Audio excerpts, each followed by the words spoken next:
Let me welcome you all to this media briefing. So, ladies and gentlemen, you're all welcome. First of all, you're all aware of the unfortunate developments concerning the national elections that were scheduled for last Saturday. You are all aware of how we all worked hard. I led my party and went around campaigning and sensitizing our people, and also talking about the need for a peaceful, free, and unfair general elections. You also know how far we went in terms of even granting a public holiday to enable our people to travel back home, to be in a position to contribute to the building of peace in their communities and then casting of their ballots, which is everyone's civic responsibility. Unfortunately, however, we are also aware that just less than 6 hours to the beginning, to the opening of polls, the Independent National Electoral Commission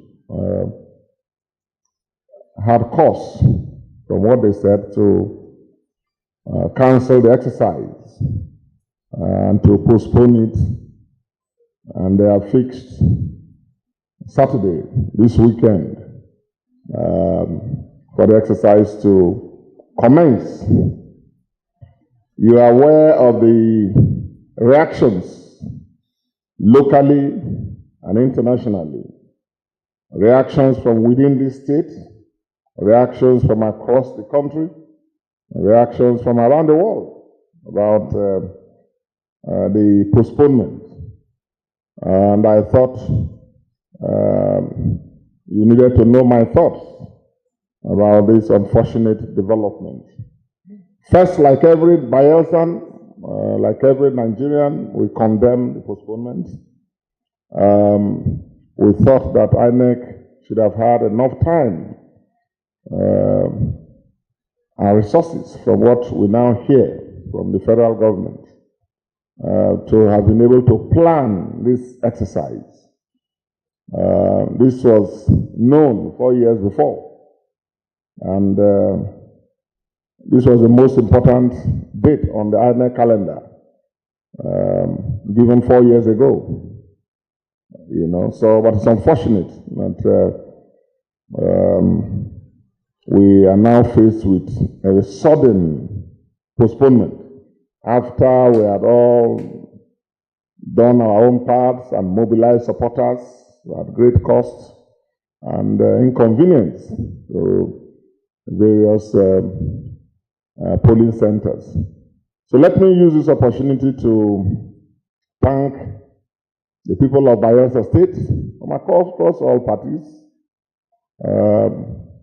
particularly the ordinary voters who heeded our call to go home and to prepare to cast their ballots. I want to thank them for their understanding, and I assure them that we share in their pain, we share in their anger, and we're all very sympathetic about what has befallen us. As a nation, this is a very trying period. This postponement and the issues it has thrown up has once again shown the need for us to build strong institutions. It has shown once again the need for us to support the growth of institutions and encourage people who man them to do their best, devoid of any interference.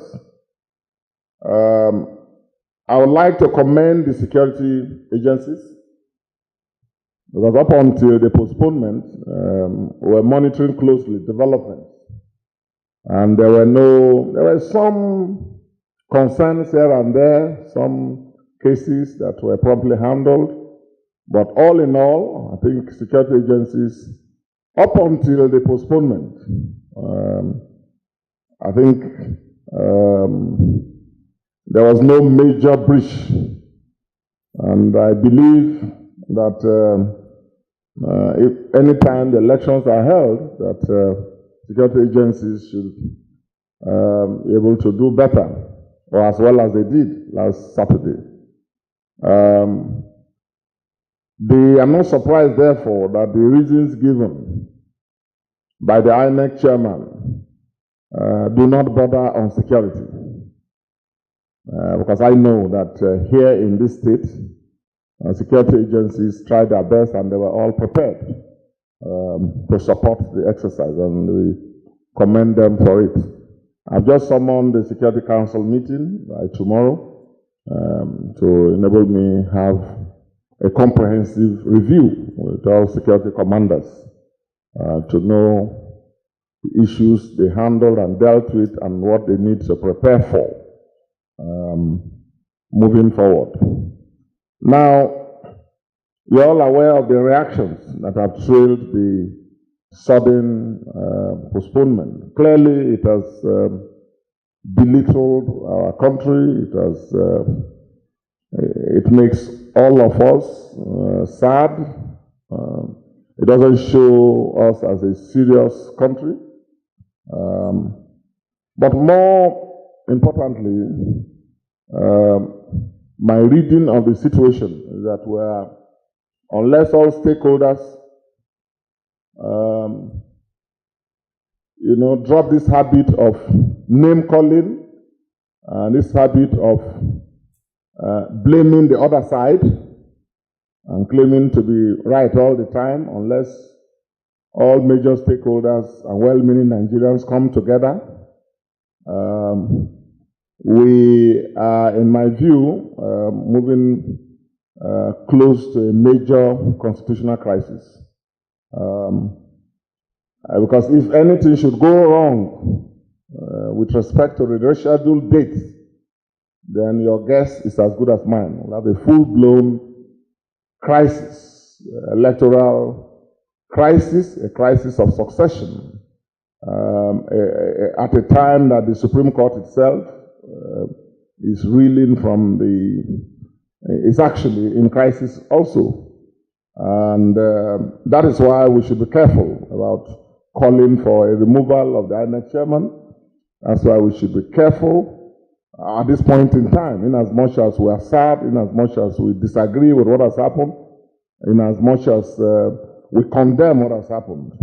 We should be careful, because if INEC and its leadership are thrown into crisis, like the Supreme Court is in crisis, then I don't know where else we are headed in this democratic journey.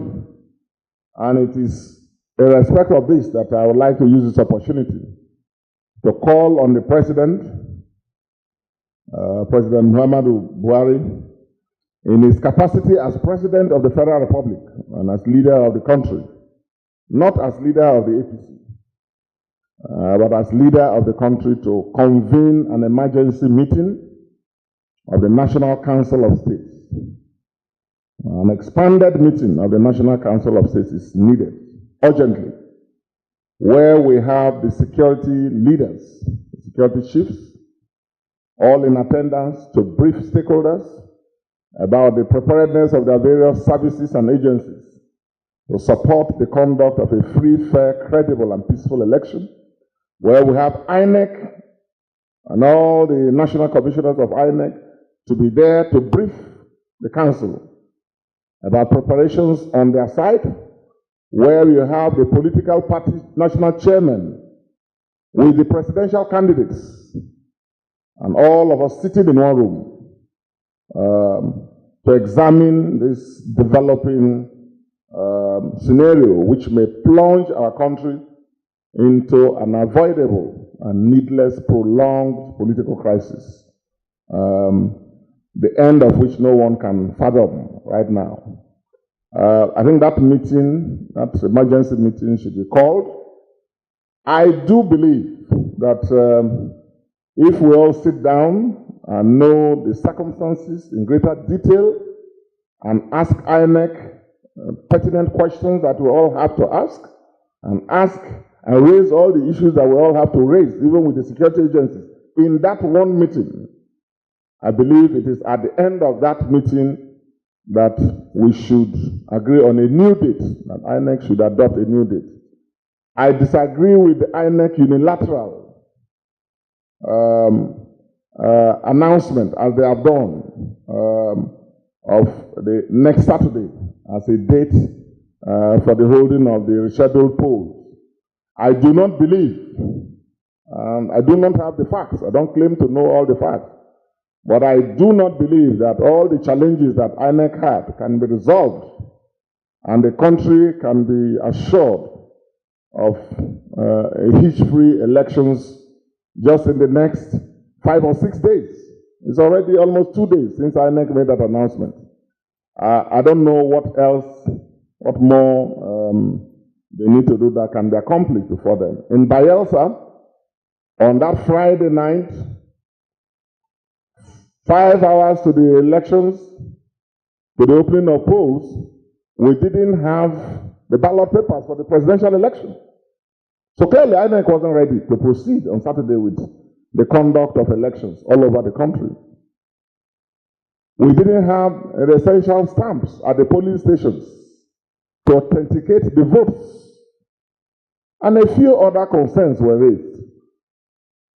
Up until now, I am told that there are issues of unserialized ballot papers and other electoral materials, because all the materials are expected to be customized, specific to the elections, specific to the constituencies. But I hear that some of them are not customized, and our position is not to accept those materials to be used, because we don't know. INEC has to explain to us what happened to their policy of customization, and whether indeed there are people who have access to those customized ones, whereas the fake ones are distributed. So these are issues that all have to be sorted out. I'm not adding to the blame game, but I'm only raising pertinent issues. And my view is that there is a more sensible approach, because our nation cannot afford another postponement on the rescheduled date because of the monumental consequences of a failure to hold elections on the proposed rescheduled date. I believe that before any date is affirmed, before INEC should have even announced a date, we should have had a major stakeholders meeting by way of the highest consultative body, i.e. the Council of States. That is why I'm strongly proposing, without prejudice to the positions that my party has taken or may take on this matter, because we are all stakeholders. That's what I have to say. I've listened to the President's comments calling on the security agencies to deal ruthlessly with troublemakers. I hope that that applies to his party leaders in this state. Who are the troublemakers? Who are the election riggers? Who are the people using security agencies to intimidate their communities and their fellow citizens? It is heartwarming that the president has condemned, those who rig elections and who try to foment trouble. But in this state, we need to watch closely how the security agencies will apply that in respect of people who are known to be causing trouble all the time in Ekirimo, in respect of people who are known to be causing problems, even in the presence of security agencies in the Brass Island or in Basambri and in some other parts of our state. I take it that that is a presidential directive enabling the security agencies and stopping them from being blackmailed, so that they will be free now that the president has given them a go-ahead to disrupt the activities of troublemakers that I take it that they now have a presidential seal of authority in doing what is right, that is protecting our people, respecting the people of this state. That's what we have always talked about. I hope that whenever the elections will be held, that the security agencies will be in a stronger position to push back on those who foment trouble. Having said this, I can take a few questions, just a few questions. Thank you for coming. Your Excellency, sir. The Independent Petroleum Marketers Association, I am Nikari Anderson. I report for Niger Delta Television. The Independent Petroleum Marketers Association announced a sort of a subsidy on the pump price of petrol, reducing it within the time period of February 20 and 25 from 145 naira to 140 by way of providing incentives for electorates to get to their various destinations in spite of the botched elections. Is there any such incentive in Bayelsa State to encourage voters to go back to their respective places of voting? Well, if the independent petroleum marketers are in a position to do so, we thank them for that. But that's not something that the government ought to embark upon. Okay? All right. Good evening, Your Excellency, sir. My name is Ebinemi Sitmiola from Nigerian Television Authority, NTA. Your Excellency, sir, the perceived differences between you and the former governor, talking about your political opinions, as observed from press briefings and counter-press briefings, seems to be creating tension in the state, Your Excellency. You know, I am worried, and Bayelsans are worried as well, that if not properly checked, may lead to violence during the election. Your Excellency, what is the assurance or steps taken to see that there's peaceful election in the state? Thank you, Your Excellency. I don't know how long you have been in this state. We are looking for the person who is creating tension and violence between myself and my immediate predecessor. The answer is very clear. I've never held anybody hostage, even during party primaries. I'm not known for supporting criminals and militants. I'm not known for blackmailing security agencies and using security agencies to undermine the process and intimidating people. Even in my community, I don't do that. Okay? So you should know who is creating any tension. And there's no tension. There's no tension created. It's my duty to highlight what it does, my duty to prepare the state and the electorate for the violence and the brigandage that is his brand in politics. Okay? Thank you. So there's no moral equivalence in case that's your job. There's no moral equivalence between my brand of politics and Timothy Silva's brand of politics. We are poles apart. Poles apart. So you can tell whoever has that impression. We are poles, and the whole country, the whole world knows it. Okay? Thank you. We'll take one more, Your Excellency, sir. Your Excellency, my name is Mike Odiewu of the Nation newspaper. We would like to know, sir, don't you foresee the possibility of voter apathy, even if the election is held on Saturday? What is your message to encourage voters in Bayelsa? Very good question. That is the main worry we all have, and that's why you are all here. You are the people to inform and help in sensitizing our people. Our call is for our people to maintain their momentum, the enthusiasm they have in going out to vote. It is their right to go to their communities once again. We regret what has happened. There's nothing we can do. We are not INEC. We didn't cause it. But our duty is to encourage our people to sustain their interest, the interest that they should. People travel from all over the country, and some even came from outside, just to be in a position to vote for candidates of their choice. So I encourage them to continue to do that. And by the way, I'm of the view that campaigns are legitimate until 24 hours or so before the opening of the polls. So I don't understand what INEC means by saying there should be no further campaign. I will have a meeting with my party leadership to know the directive to give, but there has to be interactions with the electorate. You cannot postpone an election 6 hours to the opening of polls, postpone it by 1 week, and then say we should not campaign. There's no law that supports that. So we will continue the interactions, whether you call it a campaign or not. There will be consultations, there will be town hall interactions, all with a view to sensitizing the electorate so that they will be prepared to vote. And you know, under my leadership, you know, the politics of our party here is engagement, engagement, engagement. And that has to be sustained.